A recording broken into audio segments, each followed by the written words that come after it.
Hello दोस्तों, राधे राधे। दोस्तों सबका स्वागत है आपके अपने YouTube channel garden green blog पर। अगर आप मेरे चैनल पे नए हैं तो मेरे चैनल को सब्सक्राइब करें और बेल आइकन को क्लिक करना बिल्कुल ना भूलें मेरे चैनल के डेली की अपडेट लेने के लिए। दोस्तों आज की वीडियो बेस्ड है हमारे बोगनविलिया प्लांट को रिपोर्ट करने के ऊपर। जी हाँ दोस्तों, आज हम अपने बोगनविलिया प्लांट को एक गमले में से दूसरे गमले में रिपोर्ट करने वाले हैं और साथ ही में आपको बोनस टिप्स भी देंगे जिससे कि आप अपने बोगनविलिया प्लांट की फास्ट ग्रोथ कर सको और साथ ही में उसे हैवी फ्लावरिंग ले सको। तो स्टार्ट करते हैं अपनी ये वीडियो। तो दोस्तों वीडियो स्टार्ट करने से पहले मैं आपको बता दूं, आज है 10 तारीख मार्च का महीना है और 2025 चल रही है और आज के दिन हम अपने बोगनविलिया प्लांट को रिपोर्ट करने वाले हैं। और हमारे बोगनविलिया प्लांट को हमारे साथ रहते हुए 2 साल कंप्लीट हो चुके हैं। कांग्रेचुलेशन। और जो हमारा बोगनविलिया का प्लांट है वो हमारे सीमेंट के पॉट में लग रहा है जिसका साइज है 15 इंच और उसे हम रिपोर्ट करेंगे ग्रो बैग में जिसका साइज होगा 15 इंच। अब आप ये चीज सुन के शॉक्ड मत हो जाना, 15 इंच का ही तो गमला है और 15 इंच का ही ग्रो बैग है तो क्या फायदा उसे रिपोर्ट करने का। तो मैं आपको बता दूं, गमले और ग्रो बैग में जमीन आसमान का अंतर होता है। जो गमला होता है ना उसकी एक तो मोटाई इतनी ज्यादा होती है और वो ऊपर तो चौड़ाई उसकी ज्यादा होती है लेकिन नीचे से वो पतला होता है, वो आता है। लेकिन जो ग्रो बैग है जितनी उसके ऊपर चौड़ाई होती है ना उतनी ही चौड़ाई नीचे होती है और बिल्कुल सर्कल शेप में होता है। ये समझ लीजिए, जो हमारा 25 इंच का सीमेंट के पॉट में जितनी मिट्टी भरी जाएगी ना उतनी ही मिट्टी हमारे 15 इंच के ग्रो बैग में भरी जाएगी। अब तो आप समझ गए होंगे। तो अब हम अपने बोगनविलिया प्लांट को रिपोर्ट करना शुरू करते हैं। तो दोस्तों आप सामने देख सकते हैं, आपके सामने रेड कलर का गमला देखने को मिल रहा होगा और उसके अंदर आपको ऑर्नामेंटल कैबेज दिख रही होगी। ये तो हमने सर्दी में लगा दी लेकिन असल में इसके अंदर हमारा बोगनविलिया का प्लांट लगा हुआ है जिसकी हमने ग्रोथ बाहर की साइड निकाल रखी है। देखो सारी ग्रोथ इसकी बाहर की साइड जा रही है, आप देख सकते हो। और बाहर की साइड जब कोई नीचे से बाहर की साइड रेलिंग की साइड देखता है ना तो बहुत ज्यादा सुंदर नजारा देखने को मिलता है। और ये जो हमारा बोगनविलिया का प्लांट है, अगर मैं इसकी पत्तियां दिखाऊं तो इसकी पत्तियों में आपको वेरिएशन देखने को मिलेगा, आप देख सकते हो। और जो हमारे बोगनविलिया का प्लांट है अभी तो आपको इसके अंदर ना के बराबर फ्लावरिंग देखने को मिल रही होगी, लेकिन जिस टाइम इसके अंदर फ्लावरिंग होती है ना देखने दिखाने लायक होती है। और इसके अंदर पिंक कलर दिख रहा है और साथ ही में इसके अंदर व्हाइट कलर आता है, यानी कि पिंक और व्हाइट इसके अंदर 2 कलर आते हैं, वो भी गुच्छे में आते हैं, गुच्छे में आते हैं, ठीक है ना। तो अब हम अपने बोगनविलिया प्लांट को इसमें से निकालना शुरू करते हैं। तो पहले हम अपने बोगनविलिया प्लांट को रेलिंग से बाहर निकाल लेते हैं और रिपोर्ट करने से पहले हमें ये जो ऑर्नामेंटल केबेज है इसे इसमें से बाहर निकालना पड़ेगा क्योंकि हमें डिस्टर्ब करेगी। तो ऐसे के सूखे पत्ते हटा दो, ये इसे निकालने नहीं देंगे, ठीक है। ये हटा दिए, ठीक है, सूखे पत्ते हटा दिए। अब सूखे पत्ते हटाने के बाद हमने ले लिया खुरपी और खुरपी की मदद से इसमें देखो साइड में एक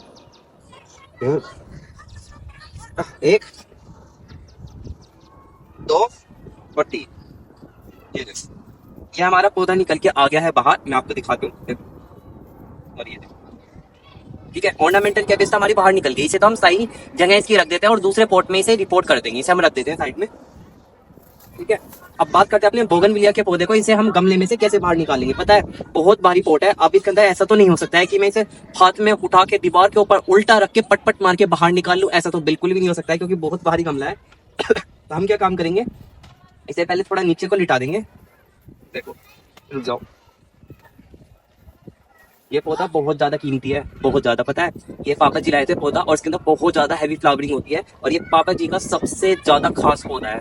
और अगर इसे रिपोर्ट करते हुए इसमें कुछ मुझसे मिस्टेक हो गई ना तो मैं तो समझ लो गया। इसे थोड़ा ऐसे रख देते हैं, ठीक है। इस तरीके से हमने रख लिया है और इसकी क्या काम करेंगे, साइडों से मिट्टी को लूज करेंगे। साइडों की मिट्टी छेड़नी है, खाली बीच की नहीं छेड़नी है। तो दोस्तों जैसे कि आप देख रहे हो मैं अपने बोगनविलिया प्लांट को अब बड़े गमले में से बाहर निकाल रहा हूं और गमले का साइज बहुत ज्यादा ही बड़ा है। हम गमले को उल्टा करके पौधे को बाहर नहीं निकाल सकते क्योंकि गमले में बहुत ज्यादा ही वजन होता है। और आप देख रहे हो ये तो सीमेंट का गमला है तो इसके अंदर कितना ज्यादा वजन होगा। तो अब मैं क्या काम कर रहा हूँ, जो हमारा पौधा है जो उसका रूट बॉल है उसकी साइड से मिट्टी हटा रहा हूँ और जब मैं साइडों की मिट्टी हटा दूंगा तो गमले और रूट बॉल का जो बीच का कॉन्टैक्ट है वो हट जाएगा और हमारा रूट बॉल आसानी से बाहर आ जाएगा। तो आपको भी ऐसी करना है और सावधानी बरतना, ऐसा मत करना कि मिट्टी आप साइडों की हटाने के चक्कर में उसकी बीच की जो मेन रूट होती है उसे भी आप डिस्टर्ब कर दो। तो दोस्तों बाहर निकलने लग गया। पता है ये मेथड बहुत ज्यादा आसान होता है, बस थोड़ी मेहनत करनी होती है। जैसे कि आपने देखा मैंने खुरपी से पहले साइडों की मिट्टी हटाई है और फिर पौधे को बाहर निकाल लिया है क्योंकि मिट्टी अगर साइडों से चिपकी रहेगी तो हमारे जो रूट बॉल है वो बाहर नहीं निकलेगी। लेकिन हम गमले और रूट बॉल के बीच में थोड़ा सा स्पेस कर देते हैं और फिर पौधे को खींचते हैं तो वो आसानी से बाहर आ जाता है। ये बाहर तो आ गया है लेकिन रूट बॉल इतनी बड़ी है कि मेरे डर है कि ये टूट ना जाए। ये देखो,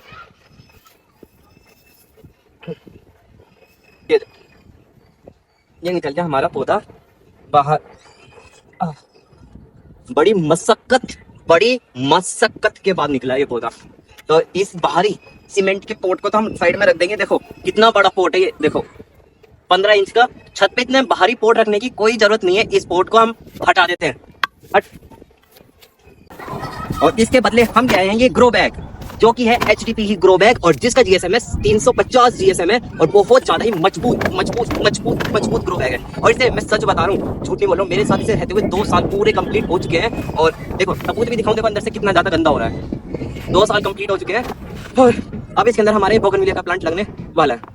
तो लगाने के लिए सबसे पहले हमें जरूरत होने वाली है अपने सॉइल मिक्स की। और सॉइल मिक्स में आपको बता दूं, पता है बहुत सारे लोग क्या सोचते हैं सॉइल मिक्स के लिए, तुझे क्या करना है यहाँ पे, तेरा क्या काम है, वीडियो बन रही है ना, क्या काम है तेरा, हट तू, चल जा, हट तू कहाँ से, अरे नहीं सुन रही है। हाँ, अब पता है सॉइल मिक्स के लिए लोग बात सबसे ज्यादा फोकस करते हैं मटेरियल्स पे, कि या तो मिट्टी चाहिए, खाद चाहिए, इन सबको छोड़ो। आप बस अपने दिमाग में ये डालो कि हमें जो सॉइल मिक्स बनानी है वो होनी चाहिए वेल ड्रेन। अब वेल ड्रेन क्यों होनी चाहिए, जिससे कि जो पौधे की जड़ है उसके अंदर एयर सर्कुलेशन बनता रहे, यानी कि उसके अंदर एयर पास होती रहे, और अगर हम उसके अंदर पानी भी डालें तो वो ड्रेनेज होल से आसानी से बाहर चले जाए। और दूसरा पॉइंट आता है कि मिट्टी में होना चाहिए खाद भरपूर, जिससे कि जो हमारा पौधा है वो अच्छी ग्रोथ कर सके और हमें ज्यादा अच्छी फ्लावरिंग दे सके। और तीसरी होनी चाहिए हमारी मिट्टी लाइट वेट, यानी कि ज्यादा भारी वजन नहीं होना चाहिए मिट्टी का। अगर हम अपने ग्रो बैग को एक जगह से दूसरी जगह खिसकाना भी हुआ तो ज्यादा वेट भी नहीं होगा, हम आसानी से खिसका लेंगे। और अगर ज्यादा वेट भी होगा तो हमारी छत पे ज्यादा लोड पड़ेगा, इसलिए लाइट वेट भी होनी चाहिए। तो मिट्टी में कैसे बनाऊंगा, देखो मिट्टी के लिए हम क्या काम करेंगे, 30% लेंगे हम मिट्टी जो गार्डन सॉइल होती है, खेत की उपजाऊ मिट्टी, 30% हम लेंगे कोकोपीट।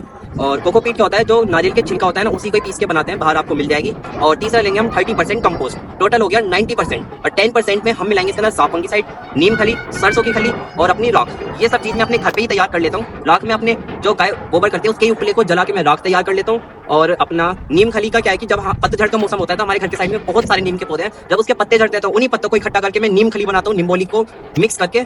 और गोबर की खाद की बात करूं तो गोबर हमारे घर में गाय है तो गोबर करती है, तो उसी गोबर को हम एक जगह डालते रहते हैं। और 1-2 साल बाद जब मैं उसे हटाता हूं तो खाद ऑटोमेटिक बना हुआ हमें मिलता है, डीकंपोज किया हुआ खाद भी हमारे घर पर ही बन जाता है। तो अधिकतर सारी चीज मैं घर पे ही बना लेता हूँ। तो इसका सॉइल मिक्स मैं आपको दिखाता हूँ।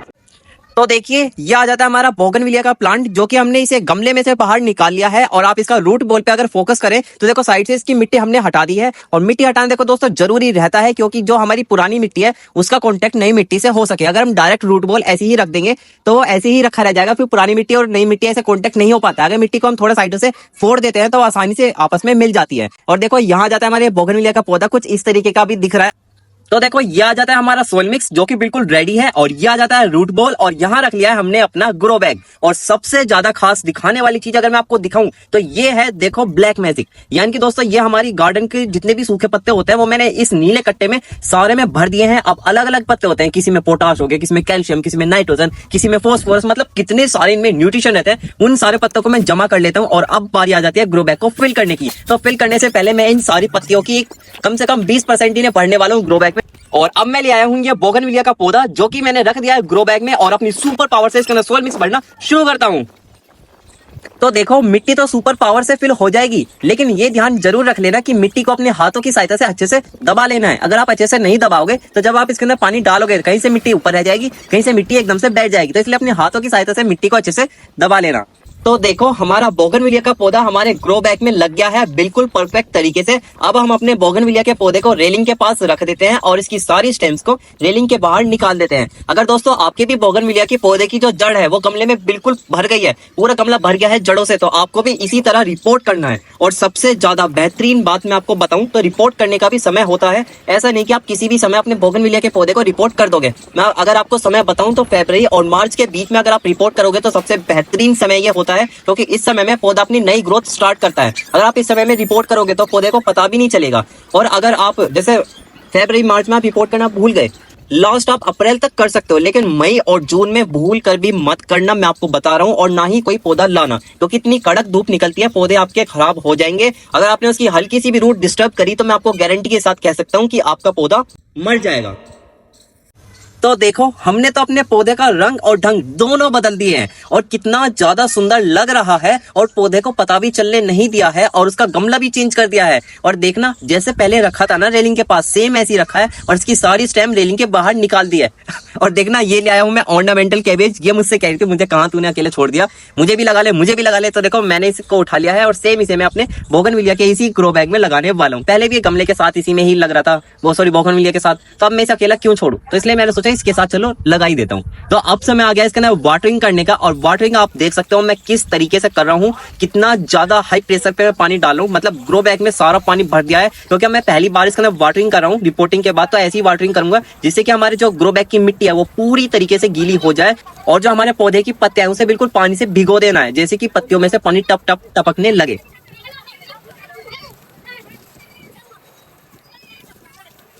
तो देखिए वाटरिंग करने के बाद नजारा कुछ इस तरीके का है। अब हमारा बोगनविलिया का पौधा और भी ज्यादा अच्छा लग रहा है। अगर आपने ध्यान दिया हो तो मैंने वाटरिंग कितनी ज्यादा अच्छे तरीके से करी है, और अगर आप भी ऐसी वाटरिंग करोगे तो आपके पौधे को बहुत ही ज्यादा अच्छा लगने वाला है। आपने देखा होगा बरसात में पौधे कितने ज्यादा अच्छे हो जाते हैं जब बारिश उनकी पत्तियों के ऊपर पड़ती है। तो डेली लाइफ में अगर आप उनकी पत्तियों के ऊपर ऐसी शावर करोगे तो पौधे को बहुत ही ज्यादा अच्छा लगने वाला है। और देखिए ग्रो बैग में से तो पानी नीचे चले गया है, यानी कि सारा पानी सोख लिया है मिट्टी ने, और एक्स्ट्रा ड्रेनेज होल से बाहर निकल गया है। अगर आप भी मेरी तरह सोइल मिक्स बनाओगे तो आपको भी यही रिजल्ट देखने को मिलने वाला है।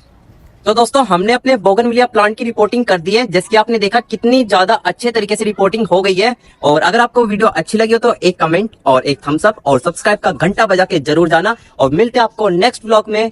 Bye bye.